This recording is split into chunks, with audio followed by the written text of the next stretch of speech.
Good evening, little birds. Welcome to the library. Tonight's true tale takes us from candlelit studies and crumbling manners to the red plains of East Africa in the year 1898, a time when an empire stretched its reach across lands that were never truly its own, a time of exploitation and colonialism, a time of dangerous work in an unforgiving wilderness. I'm Caspian Crow, and this is the true tale of the ghost and the darkness. In 1898, construction began on a bridge over the Tsavo River. The British Empire had begun constructing the Uganda Railway, a massive colonial project meant to link the port of Mombasa to Lake Victoria. The line would carve deep into the interior of what is now Kenya. The railway was not built by British hands alone. Thousands of laborers from India were brought across the sea to lay the track, joined by African workers and guides who knew the land far better than the engineers who claimed it. Conditions were harsh, but no one expected the terror that would soon descend upon the camp at Tsavo. Workers began disappearing at night. At first it seemed like isolated incidents. A missing laborer here, a body dragged from the tent there. But the attacks continued, and the pattern soon became unmistakable. 2 lions were hunting the camps. Now, lions were nothing new to the region, but these lions were different.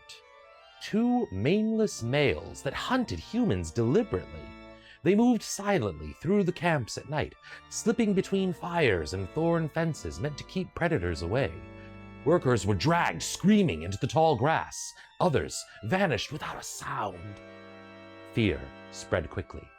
Entire work crews refused to continue. Some fled the camp altogether, and for months, construction of the railway slowed to a crawl as the killings continued. Over time, the scale of the terror became clear. Dozens of men had been taken. Some early reports claimed the number was more than 100. Modern research suggests the true toll was likely lower, but still devastating.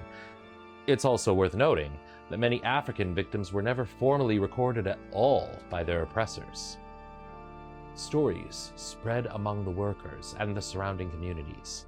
Some believed the lions were not ordinary beasts, but spirits, punishments for disturbing the land, or omens tied to the upheaval that imperial expansion was bringing to the region. Whether animal or omen, the killings had to end.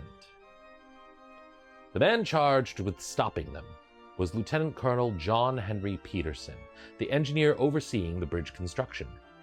Patterson was no stranger to battling fierce beasts, having taken down tigers in India, and so he thought himself prepared for this challenge. He set traps. He built heavy barricades of thorn brush along the camps. Night after night, he waited in the darkness with a rifle across his knees. But the lions were cunning. They avoided the traps. They slipped past the barriers. They seemed to know when they were being watched.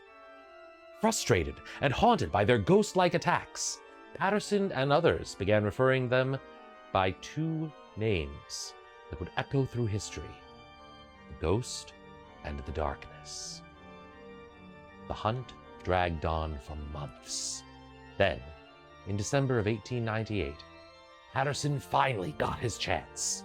One night, while raiding over a bait animal near the river, a lion approached. Patterson fired, striking the animal and wounding it badly. The next morning, he tracked the beast through the brush, brought it down. One killer was dead. But the second lion remained, and it continued the attacks.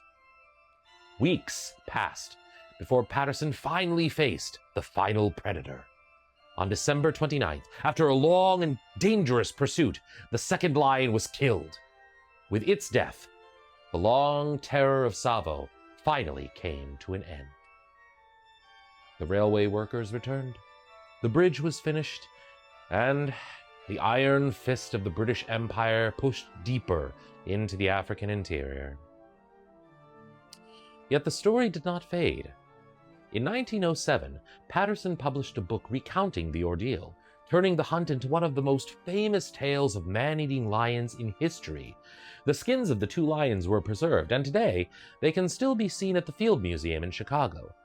Scientists have studied the remains for decades, trying to understand what drove these lions to hunt humans so relentlessly. Some evidence suggests injuries that made hunting normal prey difficult. Others point to diseases that reduce the populations of their usual food. Still others note that Tsavo lay along historic slave routes, where the dead were sometimes left behind, perhaps teaching lions that humans could be prey. Like many mysteries of history, the truth may never be known, but what remains certain is this: the legend of the ghost and the darkness was born not merely from predators in the night, but from a moment when wilderness, imperialism, and human fear collided on the plains of East Africa. Thank you for joining me in the library, little birds. I'm Caspian Crow, and I bid you good reading.